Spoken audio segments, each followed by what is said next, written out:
In today's changing world, fast decisions need to be smart decisions. That's why Workday delivers quick insights to help your finance team plan for what's next. Workday, the finance, HR, and planning system for a changing world.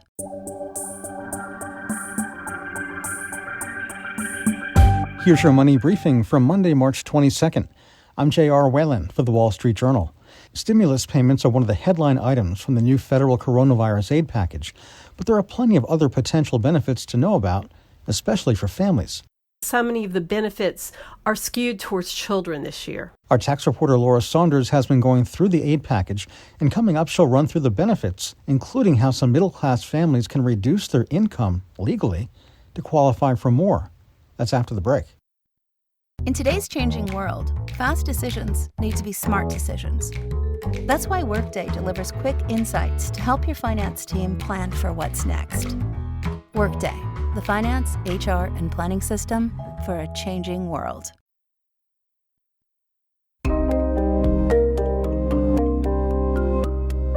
In addition to direct stimulus payments, the $1.9 trillion coronavirus relief bill contains unprecedented benefits for families with children and other dependents. For some families, it could add up to more than $10,000 in tax-free income. But those benefits aren't all automatic. In some cases, they require careful personal finance planning to ensure you're eligible. It can be tricky, but our tax reporter Laura Saunders is here to help. Laura, thanks for coming on the show. Thanks so much for having me. So it sounds like there's something for almost everyone in this package, but seems like a bit of a scavenger hunt trying to uncover some of the rebates and tax credits. Well, you might call it a treasure hunt. Most of the benefits for families in this package, and they're mostly all for families and children, are for very low income families. But they do spread pretty far into the middle class, and there's some for taxpayers of nearly all incomes. Well, let's talk about who's eligible for these benefits. How does the IRS determine eligibility? Well, Congress put the package together really quickly, but they're usually phase-outs in income levels.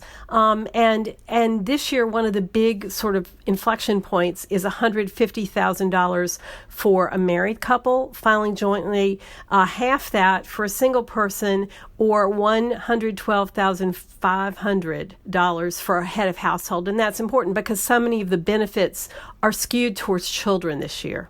And so what is the biggest benefit for families with children? Well, I think for a lot of families, it's going to be the new third round stimulus payment. It's $1,400 per household member. And it's not limited for adult children or adult dependents, say if your elderly parent lives with you and you're financially responsible for them. All of that was much less generous in the first two rounds, but in this one, it's $1,400 per household member in most cases. Up to this starts to phase out at $150,000. And so if you have a family with 4 children and 2 adults, or 3 children and a grandmother and 2 adults, and that's more than $8,000 tax-free this year.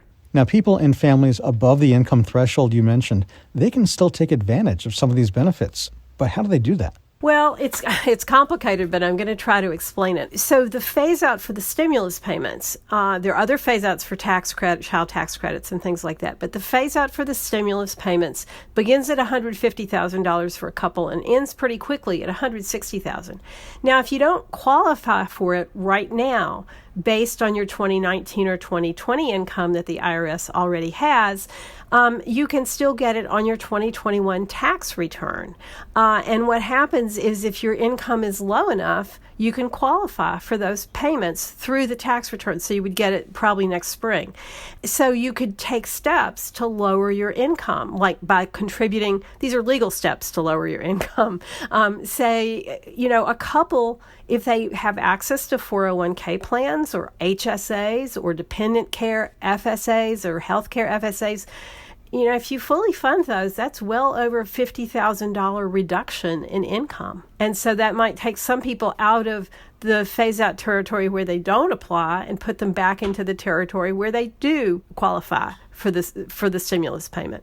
And then people who might fall below the income threshold to be eligible, what kinds of numbers should they be tracking during the year? Well, this is not the year where you want an income spike.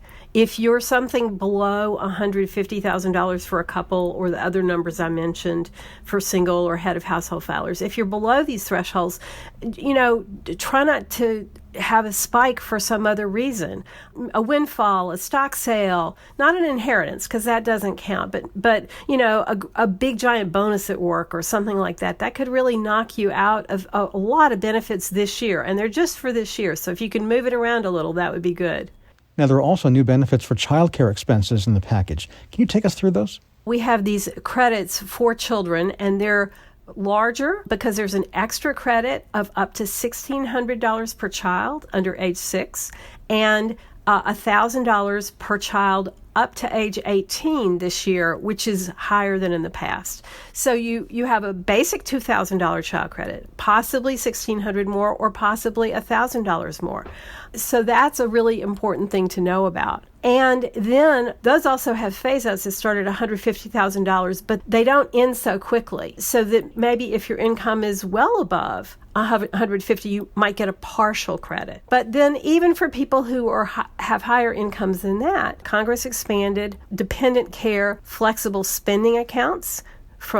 This is for the cost of caring for your children, summer camp, day camp, things like that.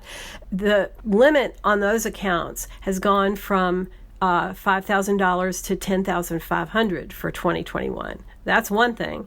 And then the other thing is that there is something called the Child and Dependent Care Tax Credit. It has been increased as well, and it's almost too complicated for me to talk about, but it was increased enough that people might want to look at it versus the dependent care FSAs, because you can't claim the same dollars twice. You have to claim them for one benefit or the other benefit. All right, well, it's a lot to keep in mind, but we're lucky enough to have tax reporter Laura Saunders with us to lay it all out. Laura, thanks for coming on the show. And thanks so much for having me. And that's your Money Briefing. I'm J.R. Whalen for the Wall Street Journal.